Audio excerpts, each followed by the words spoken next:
Labas, Mindaugai. Labas, Rimo. Šiandien tie žmonės, kurie žiūrės mūsų šitą įrašą, tai noriu pristatyti Mindaugą Jasiūną.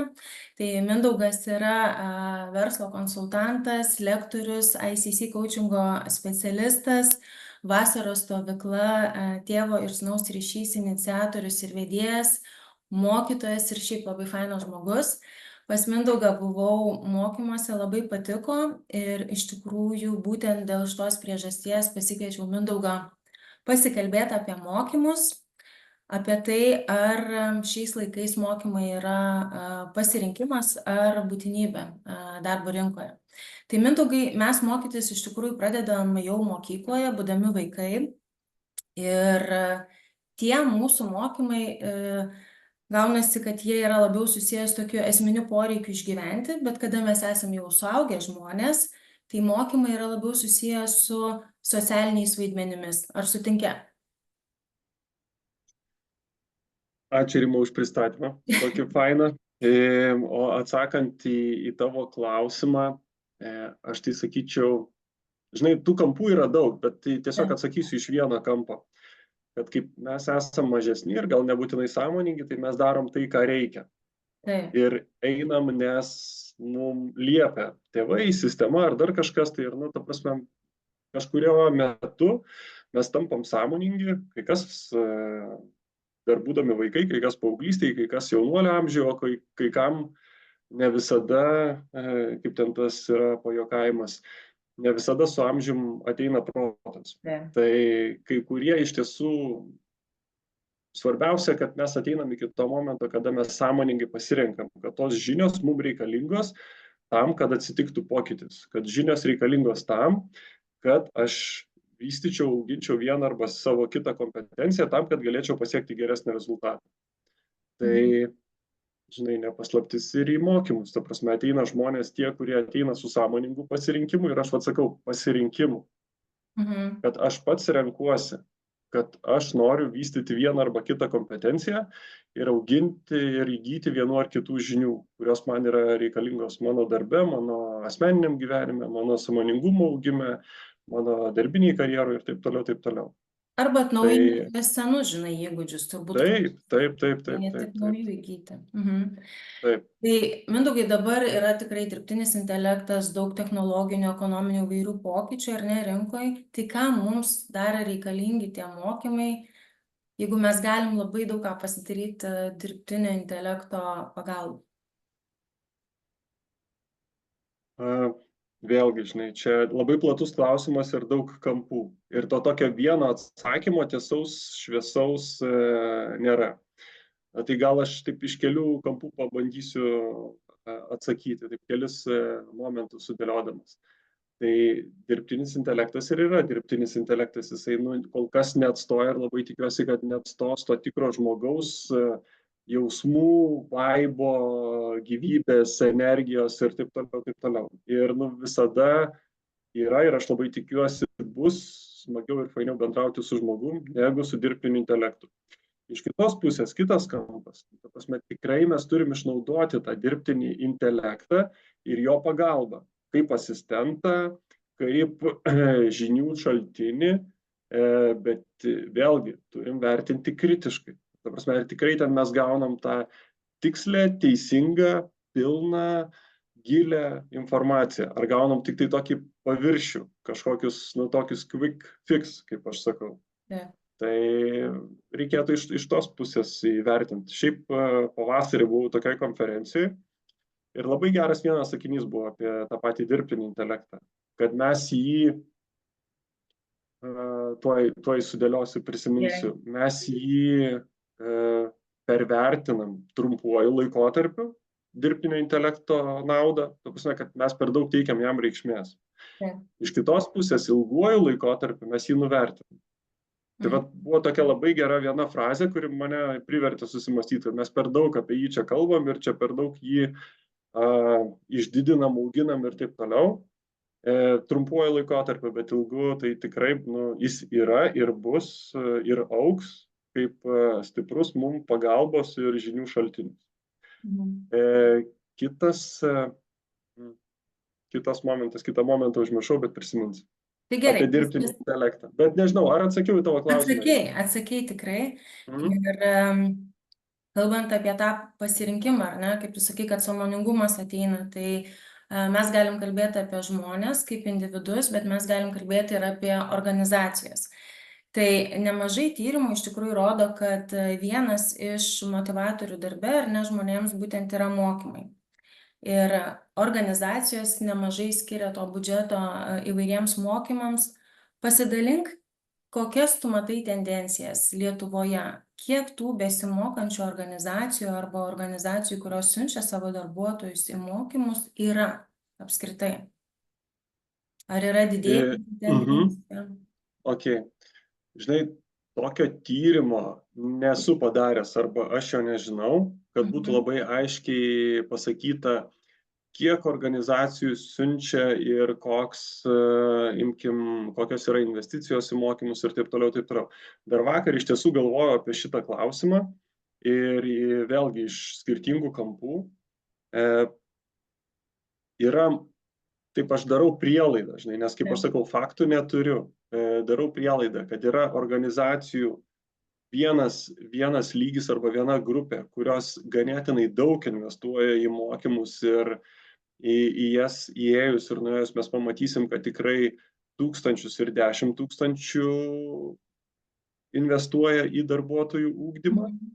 Ir čia galima aiškiai įvairiai skirti, ta prasme, ten ir žmogui išskaičiuoti, ir kiek absoliučiai organizacija investuoja. Bet tai yra tos topinės įmonės, kurios mato naudą, prasme į žmonių kompetencijas ugdyti, jų motivaciją auginti, ir ten daugiau priežasčių yra, dėl ko yra investuojama į darbuotojus, jų kompetencijas. Ta prasme, kad ir suspėti su rinka, ir būti gal žingsneliu prieki, ir taip toliau, taip toliau. Ten sąrašas ilgas. Antra grupė, kurią aš taip išskirčiau, kurios turi kažkokius tai poreikius mažesnius, ir jie, maksimum kartą per metus, maksimum 2 kartus per metus siunčia savo darbuotojus į mokymus. Ir yra trečia, matyt, kad grupė, kurie sako, mokymai nereikalingi, o kam, čia yra tik tai pinigų išmetimas ir taip toliau. Ir va taip, jeigu mes analizuosim skirtingas grupės, tai matysim daugiau mažiau teisingą paveikslą. Bet jeigu paimsim vidurkį, tai bus kaip tam anekdote, žinai, kad į ligoninę nuėjus ten antram aukšte visi su temperatūra, ta prasme aukšta, apatiniam aukšte pas visus nėra, lavoniniai nebėra ten temperatūros, tai vidurkį išvesim visi sveiki. Vidurkio mes mokymų rinkoje negalim niekaip išvesti, nes tada matysim visiškai neteisingus nuo... Bet tu vis tiek daug metų mokymuose esi, gal tu matai, kad, žinai, yra suaktyvėjimas, nes organizacijos jos nori, žinai, dėl konkurencinio pranašumo, dėl efektyvinimo procesų, ar ne, tugi vis tiek ir pardavimų, ir dėrybų mokymus vedi. Ar tu matai, kad daugėja galbūt užsakymų, bent jau lyginant, kas buvo ten prieš 10 metų ir dabar? Taip, netgi prieš 10 metų ir dabar tai tikrai taip. Prasme, tas augimas yra, ir pasižiūrėjus vėlgi iš skirtingų perspektyvų jisai matosi. Pasižiūrėjus, kiek apskritai, kokia yra mokymų rinka Lietuvoje. Ta prasme, kad jinai auga, jos tiesiog apyvarta, pardavimai auga mokymų rinkos. Galima pasižiūrėti į pagrindinės ten 3-4 didžiausias mokymų įmonės Lietuvoje, ir matosi labai aiškiai tendencija, vien iš jų apyvartos augimo ir auga visas. Nei viena nekrenta. Pasižiūrėjus smulkesnės vidutinės mokymų įmonės arba pavienius konsultantus, irgi matosi, kad auga. Tai mano tokiais labai preliminariais duomenimis, kiek aš dariau skaičiavimus, tai tarp kitko klausimas, tau tiesiog spėjimas, kaip tu įsivaizduoji, kokio dydžio yra Lietuvos mokymų rinka pagal apyvartą metinę? Žinok, neįsivaizduoju tikrai. Šok, bet kokį skaičių, kaip tavo atrodo. Nenoriu nusišnekėti, aš tikrai sutinku, kad ji turėtų didėti, nes, kaip ir sakau, tyrimai rodo, kad, žinai, organizacijos labiau eina į tos mokymus, nes tai yra, pirmiausia, joms atneša naudą, bet, žinok, neįsivaizduoju, net bijau spėti. Tu pasakyk. Taip, pagal mano preliminarius tokius skaičiavimus, aš matau, kad jinai yra apie +- 10 milijonų rinka. Būčiau mažiau. Reiškia, kad tai reiškia, kad įmonės išoriniam mokymam skiria tokią sumą per metus. Bet čia mano preliminariais skaičiavimais ir tai nebūtinai čia 99% tikslu, bet plius minus apie tiek. Ir tą labai nesudėtinga suskaičiuoti su tam tikra paklaida. Tai mano atsakymas į tavo klausimą, rinka apskritai kyla, tai reiškia įmonės investuoja daugiau į išorinius mokymus. Aš nekalbu apie tą dalį, kur yra įmonių dar vidiniai mokymai. Mes jos nežinom, kiek jie ten turi vidinių resursų, sistemų ir mokosi, kiek jie turi motininių įmonių, ta prasme, gal Europos sostinėse, gal Amerikos šalyse, iš kurių irgi siunčia mokymus. Tai ta prasme, dar yra įmonės vidiniai procesai. Šitos dalies mes net neįvertinam, neįskaičiuojam, bet čia irgi yra kompetencijų ūkdymas. Bet grįžtant prie tavo klausimo, antras momentas, aš asmeniškai matau, kad tų užsakymų tiesiog yra daugiau.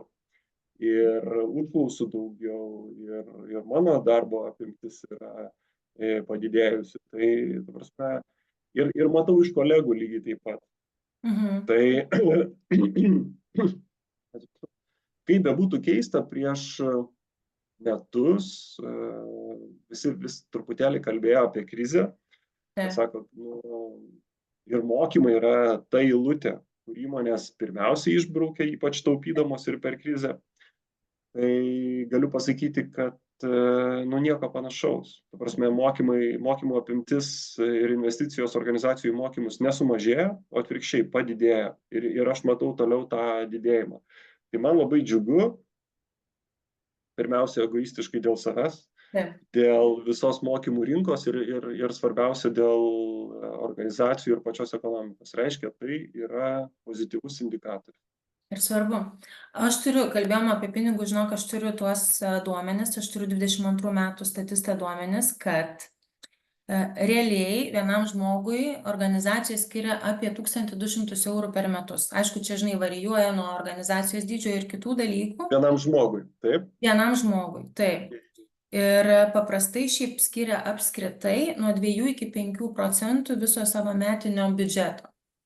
Tai čia yra toks, bet žinai, čia ne Lietuvos, čia yra vidurkis pasaulinių labiau duomenų.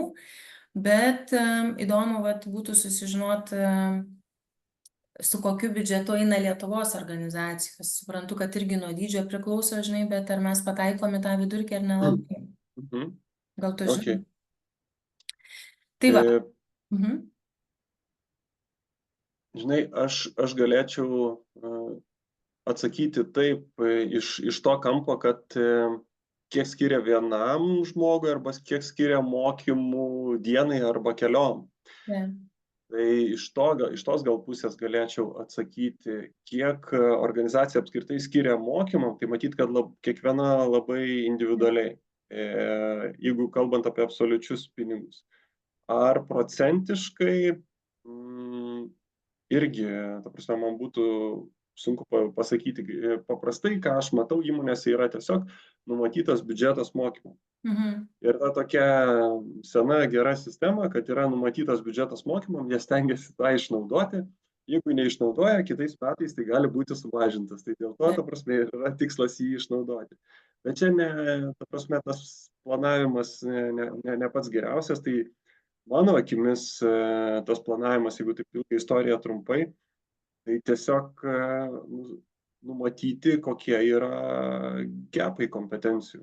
Aš testuoju savo komandą, jeigu, pavyzdžiui, tai yra pardavimų, kartą į metus pamatuoju jų kompetencijas ir matau, kokias kompetencijas labiausiai jam reikia lavinti. Ir tada mes skiriam, dedikuojam biudžetą ir taip toliau. Tai atsakyti taip konkrečiai, Rimai, tavo klausimą, koks tas biudžetas, man sudėtinga. Nes aš matau, kad kaip jie ateina su daugiau įsivaizdavimų biudžeto dienos tenais, kiek skirti dienos ar 2 dienų mokymam ir kiek yra skiriama, bet, prasme, koks tas metinis arba kiek skiriama žmogui, tai yra labai labai individualu. Vėlgi, kaip aš sakiau, tie 3 lygiai organizacijų ir bus pas kiekvieną skirtingai. Tai rinkoje yra labai daug mokytojų, kaučerių. Kaip organizacijom, Mindaugai, atsirinkti tą tokį tikrą, teisingą žmogų, kad mokymai būtų efektyvūs, kad nebūtų tie pinigai išmesti į orą. Nes šitas klausimas tikrai didelis. Mano galva, tai žinai, Taip. Lietuvos rinka yra maža, bet mes mokytojų, lektorių turim tikrai labai daug.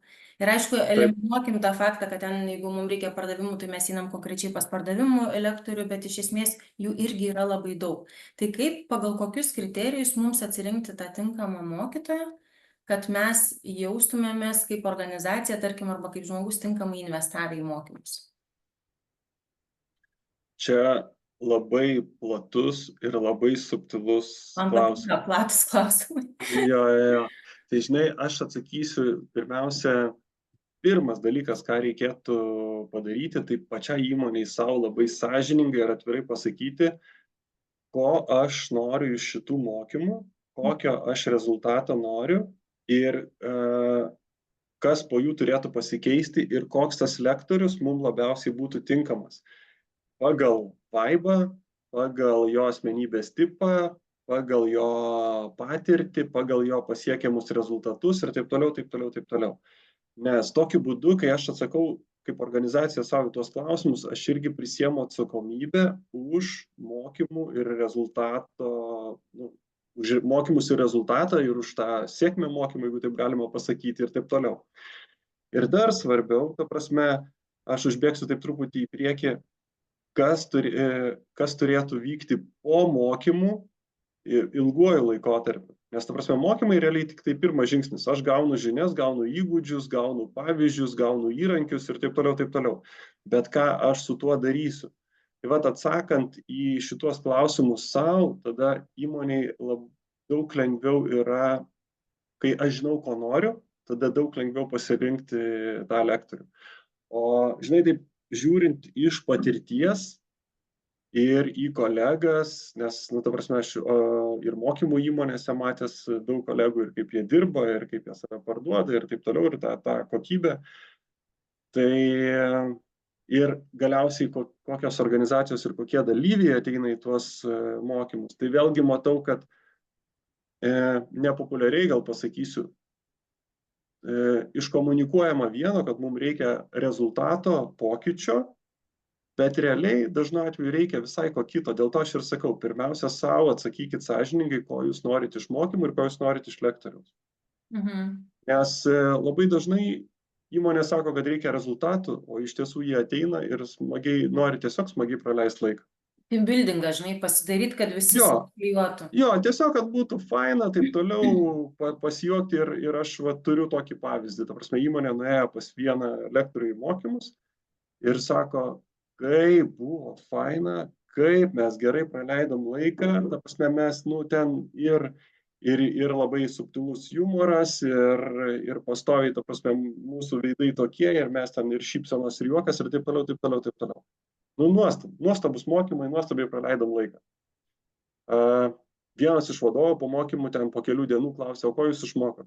Ir visi žvalgosi vienas į kitą ir negali atsakyti tiesiog į klausimą, ko mes ten išmokom. Bet, ta prasme, čia vienas iš pavyzdžių. Ten, kad ir kitas pavyzdys. Tiesiog irgi lektorius ar lektorė, ta prasme, nuostabiai praleidom laiką, labai faina lektorė ir taip toliau, ir tikrai suteikia žinių, ir tikrai, ta prasme, viskas okei, bet ką mes darom po to? Nieko. Ar gebam pritaikyti ar ne, žinai, va čia klausimas. Taip, ta prasme, ir ar norim pritaikyti, ar galim pritaikyti, ar mokam pritaikyti, ar yra mūsų motyvacija pritaikyti. Ta prasme, čia yra ta sunkioji darbo dalis, apie ką mažiausiai kas kalba ir prisiema atsakomybę. O čia prisimti atsakomybę pirmiausia turi pats dalyvis. Antra, dažnu atveju vadovas, kaip jeigu tai pardavimų komanda, tai pardavimo vadovas. Trečias, tai dažnu atveju HR arba žmogiškų išteklių žmogus. Ir ketvirta lektorius. Tai ta prasme, kad sutarti tai atsakant į tavo klausimą iš kito kampo, aš sakyčiau, taip reziumuojant, pirmiausia savo atsakykit sąžiningai, ko jūs norite iš šitų mokymų. kas per juos turi atsitikti, pasikeisti. Ar jūs, jeigu norit smagiai praleisti laiką, tai taip ir pasakykit savo. Mes norim smagiai praleisti laiką. Norim, kad būtų fun.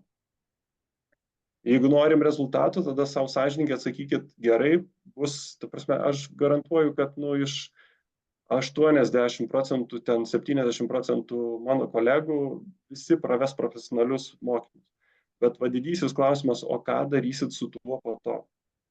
Kaip jūs tuos mokymus paversit, atsakant į tavo tą momentą, kad nebūtų pinigai išmesti į balą, kad tai būtų investicija, tai ką jūs su tuo darysit? Nes didysis darbas ir nepopuliarioji dalis yra ta disciplina ir rutina, kaip mes tas žinias paverčiam įgūdžių. Arba kaip tuos įrankius, kuriuos gavom, mes mokomės naudoti ir pasitikrinam po kiek laiko, kas pavyko, kas nepavyko ir vėl. Tai čia mano tokie keli momentai, niuansai. Aš jau nekalbu ten apie lektoriaus vaibą, apie jo kompetencijas, atsiliepimus ir taip toliau, taip toliau. Tai čia manau, kad šituos dalykus dauguma atrenkant, ieškant lektoriaus atlieka.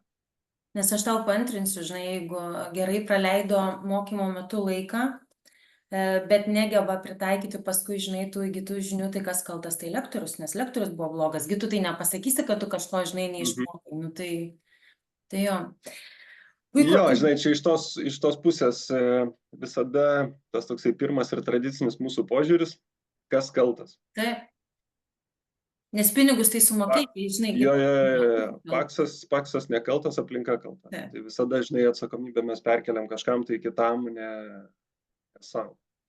Ir dėl to ir sakau, nuo pat pradžių įmonė samdydama lektorių turi atsakomybę prisimti savo. O mes norim, kas turi atsitikti. Lektorius tik tai įrankis, kuris padeda, palydi ir taip toliau, ir gali ir toliau lydėti, atlikus tą pirmą žingsnį ir tuo sunkiuoju žingsniu, kuris yra iš tiesų antras, o ne pirmas. Tai kalbam dabar dar apie tos mokymus. Aš turiu pavyzdį, kuriuo tikrai labai noriu pasidalinti. Žinau organizaciją, kur, tarkim, vadovė, nesvarbu, duoda 20 metų senumo knygą, liepia skaityti ir sako, kad tai yra, tarkim, pardavimų pagrindas, ar ne, nors metodai tokie senstelėję, sektorius viešasis, net ne verslo. Tu man atsakyk į klausimą, kiek visos tos senai parašytos knygos, visa ta informacija, ar dar šiuolaikiniai rinkoje ji gali būti pritaikoma praktiškai? Ar tikrai tai, kas buvo prieš 20 metų, dabar veikia pardavimuose, paslaugų teikime, nežinau, visame kame? Ir taip ir ne. Tai reiškia, kad ir veikia, tie seni geri dalykai ir seni dėsniai veikia, jie niekur neišnyko ir neišnyks. Pasiūlos ir paklausos dėsnis. Jis visada veikia ir veiks. Ta pati mano viena iš mokymų temų disk asmenybių tipologija. Ta prasme, tie žmonių tipai jie buvo, yra ir bus. Tai tam tikros žinios, tiesos, knygos, jos tikrai vertos dėmesio ir po 20 metų. Nežinau, nedrįstu jau dabar tokiam greityje spėlioti, kas bus po dar 20 metų. Tai šičia, žinai, nefilosofuosiu, bet kad veikia, tai tikrai taip. Kad kai kurios žinios jau, arba tiksliau, ne tai, kad jos tampa nebe aktualios, tiesiog reikalingos naujos žinios. Kaip tu ir kalbėjai apie tą patį dirbtinį intelektą. Tai tiesiog visiškai nauja kompetencija ir mums reikia ugdyti naują kompetenciją. Jeigu mes anksčiau ten turėjom pardavėjų, pavyzdžiui, kompetenciją produkto žinojimo, kažkoks tai basic finansinis žinojimas, pardavimų kompetencija, technikos ir taktikos, derybos, kažkokie bendravimai, tu prasme, soft skillsai, tai dabar mes turime ir dirbtinį intelektą turėti. Jau praktiškai beveik kiekvienai pozicijai. Mes turim šitą kompetenciją irgi pridėti į kompetencijų sąrašą.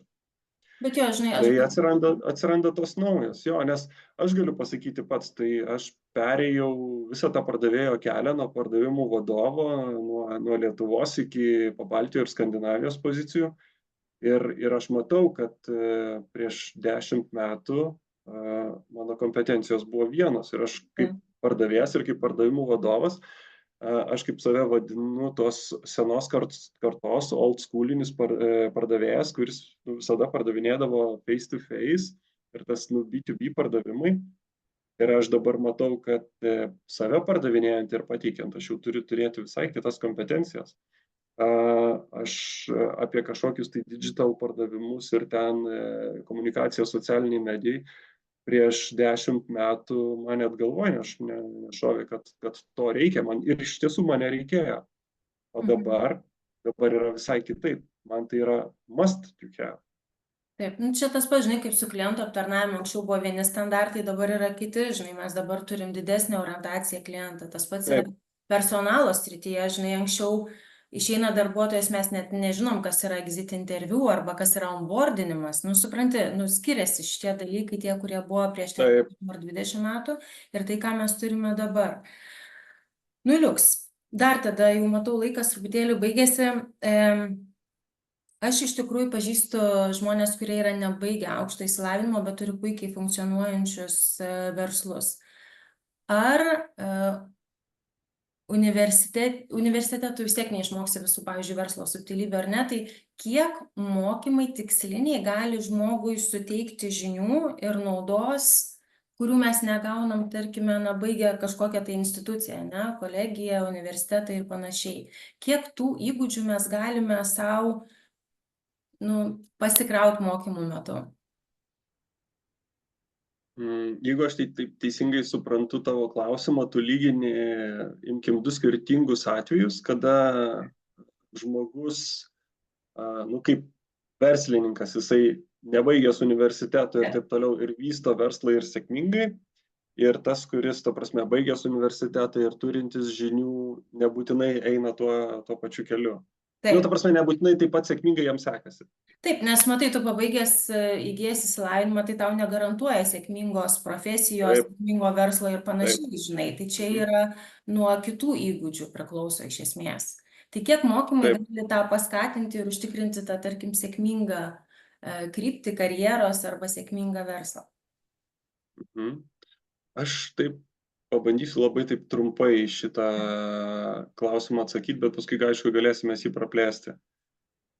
Mano nuomonė, ta prasme, žinios mus praturtina, sustiprina, duoda tą tokį know-how, bet tai negarantuoja mums jokių būdų sėkmės. Ir tas pirmasis atvejis, kur mes sakėm, žmogus nebaigęs universitetų, ten neturintis kažkokių ten labai daug žinių, bet jisai vysto sėkmingą verslą ar net kelis verslus. Ir tai, ką aš matau iš praktikos, tai daugiau priklauso nuo žmogaus asmenybės tipo, nuo jo vidinio užtaiso, nuo jo vidinės energijos.